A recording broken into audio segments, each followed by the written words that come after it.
La problématique de l'article est la suivante.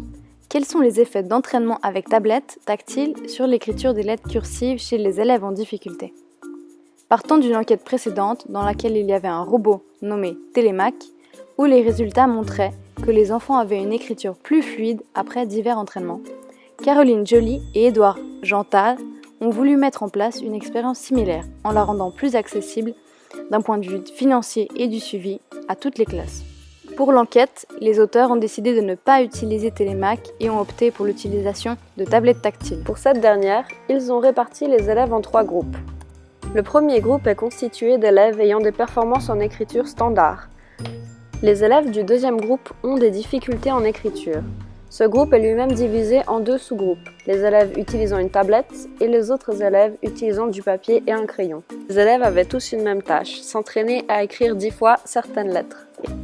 Après explication du tracé par l'enseignante, les élèves des 2 premiers groupes s'entraînent de manière classique sur une feuille de papier, tandis que le groupe des tablettes s'entraîne sur l'application Didapage. Cette dernière exige que les élèves tracent les lettres avec un stylo adapté. De plus, elle permet plusieurs visionnages d'une vidéo du tracé de chaque lettre. Afin de mesurer les résultats de l'enquête, les chercheurs ont comparé les performances en écriture avant et après l'entraînement en considérant les 3 groupes. Les résultats montrent des effets significatifs pour le groupe avec les élèves avec tablette, notamment au niveau de la vitesse d'écriture, mais aussi au niveau de la taille des lettres. Les élèves sur tablette écrivent beaucoup plus petit. Il y a également une amélioration au niveau des pics de vitesse. Autrement dit, les effets positifs que nous pouvons observer mettent en évidence une amélioration qualitative de l'écriture, une augmentation de la fluidité et une réduction de la taille des lettres aux dépens de la vitesse d'écriture qui demeure plus lente. L'utilisation de la tablette tactile pour l'entraînement de l'écriture cursive permet donc aux élèves en difficulté de progresser plus rapidement que sur papier. Toutefois, nous ne pouvons certifier que ces résultats proviennent uniquement des vidéos visionnées avant le tracé. Nous pourrions considérer une autre variable, à savoir celle de la motivation des élèves face à l'utilisation de la tablette. Afin de savoir quelle variable est la plus prépondérante, il faudrait entraîner les élèves sur tablette tactile, sans vidéo. Dans notre projet, nous voulions justement vérifier cette variable en excluant les vidéos de l'application et rebondir sur les conclusions des auteurs pour savoir si nous pouvions transférer cette technologie à l'écriture des chiffres. Nous avons donc choisi de travailler sur l'application ABC Handwriting Worksheets. Concernant cette activité numérique, nous avons pu dégager 2 objectifs d'apprentissage. Tout d'abord, améliorer l'orientation spirale des chiffres, mais aussi diminuer l'écriture en miroir des élèves. Si nous devions utiliser cette application en classe, nous la mettrions durant le temps d'accueil en guise d'atelier pour des élèves de 1P2P.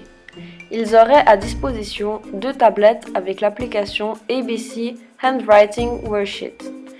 Munis d'un stylo adapté ou avec leurs doigts, ils devraient entraîner les chiffres imposés par l'enseignant. Dans un premier temps, ils travailleraient sur la tablette, puis, dans un second temps, ils traceraient les mêmes chiffres sur papier. Par la suite, l'enseignant passerait pour vérifier. L'intérêt de cette technologie selon le modèle TIPAC. Concernant le contenu disciplinaire, les élèves apprennent à tracer les chiffres en partant du bon endroit. Concernant la technologie, nous utilisons une application afin d'apprendre à écrire correctement les chiffres. Et du point de vue pédagogique, l'enseignant fait le choix de commencer par la tablette, puis de passer sur le papier directement après. Nous constatons qu'en regardant le modèle TIPAC, notre séquence se situe à l'intersection des 3 domaines. En effet, l'enseignant use de la technologie afin de faire acquérir des apprentissages.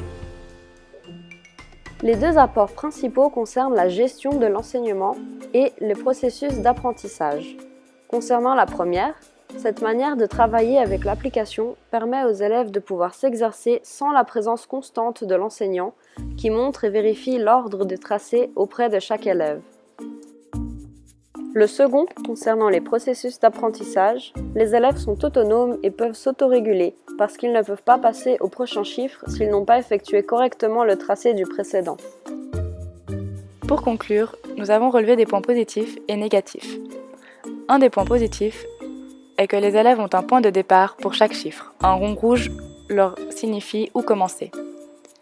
De plus, l'utilisation de la tablette permet de varier les supports entre papier et tablette.